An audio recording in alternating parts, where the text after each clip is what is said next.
പല കൾച്ചേഴ്സും എനിക്ക് മനസ്സിലായി. അതായത് അവരുടെ കയ്യിൽ നിന്നാണ് നമ്മൾ ഇന്ത്യൻസ് ആണ് കൂടുതൽ ഈ നോഡ് ചെയ്യുന്ന എന്ത് കാര്യങ്ങളും. ഇവിടെ ഞാൻ ചെയ്യും, പക്ഷെ വേറൊരു ടീമിന്റെ കൂടെ പോകുമ്പോഴത്തേക്കും എൻ്റെ ഈ നോഡിങ് ഞാൻ മാറ്റും.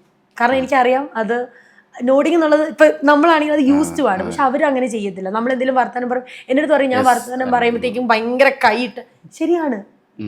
അതൊക്കെ അവിടെ ചെന്നപ്പോഴാണ് ഞാൻ മനസ്സിലാക്കിയത്. അതായത് അവർക്ക് മലയാളം അറിയില്ലെങ്കിലും കുഴപ്പമില്ല, എന്റെ പറച്ചിലിൽ നിന്ന് മനസ്സിലാവും ഞാൻ എന്താ പറയുന്നത്. നമ്മളിങ്ങനെ പോയിട്ട് അങ്ങനെ പോയിട്ട് അപ്പൊ കയ്യിൽ എൻ്റെ അടുത്ത് പറയും I understand what you are saying. Okay, അതൊക്കെ എനിക്ക് അവിടെ പോയിട്ടാട്ടോ മനസ്സിലായത്. അത് വെച്ചാൽ എന്നും പറഞ്ഞാൽ ഞാൻ പറഞ്ഞു ഇവിടെ വന്നിട്ട് ഞാൻ ഇങ്ങനെ നോടിയായിട്ടുള്ള ആൾക്കാർ വിചാരിക്കും നിങ്ങൾക്ക് വല്ല പ്രാന്താണോ, കാരണം ഒന്നും അതല്ല. പക്ഷെ വേറെ എവിടെയെങ്കിലും പോയി കഴിഞ്ഞാൽ തന്നെ എനിക്ക് അത് ഇപ്പം ഞാനൊരു ഹോട്ടലിൽ പോകുമ്പോൾ എൻ്റെ ഓപ്പോസിറ്റ് ഇരിക്കുന്ന ഒരു ഫോറിനേഴ്സ് ആണെങ്കിൽ എനിക്കറിയാം ഇത് ഇങ്ങനെ എടുത്ത് സംസാരിക്കാൻ പാടില്ല. ഞാനപ്പോൾ കുറച്ചുകൂടി ഇതാവും. അത് എനിക്ക് അവിടെ നിന്ന് കിട്ടിയതാണ്, വേറെ ഇടത്തൊന്നും പഠിച്ചതല്ല ഞാൻ. പക്ഷെ ഇപ്പം അതൊക്കെ എളുപ്പമായി. ഇപ്പം എല്ലായിടത്തും എനിക്ക് തോന്നുന്നു അവിടുത്തെ ഉള്ള ആൾക്കാർ തന്നെ ഇവിടെ കേരളത്തിൽ വന്ന് പഠിക്കുന്നുള്ളതുകൊണ്ട് അവർക്കും ഇത് മനസ്സിലാവും. അപ്പൊ അവരുടെ അടുത്ത് എൻ്റെ കയ്യിൽ എനിക്കിപ്പോഴും ഓർമ്മയുണ്ട്. കയ്യിൽ എന്തെങ്കിലും പറയുമ്പോൾ you want to do that or this ഇങ്ങനെയൊക്കെ എൻ്റെ പറയാം, കളിയാക്കണം മതി. പിന്നെ കുറെ മലയാളമൊക്കെ ഞാൻ പഠിപ്പിച്ച് വിട്ടിട്ടുണ്ട് കയ്യിലേക്ക്.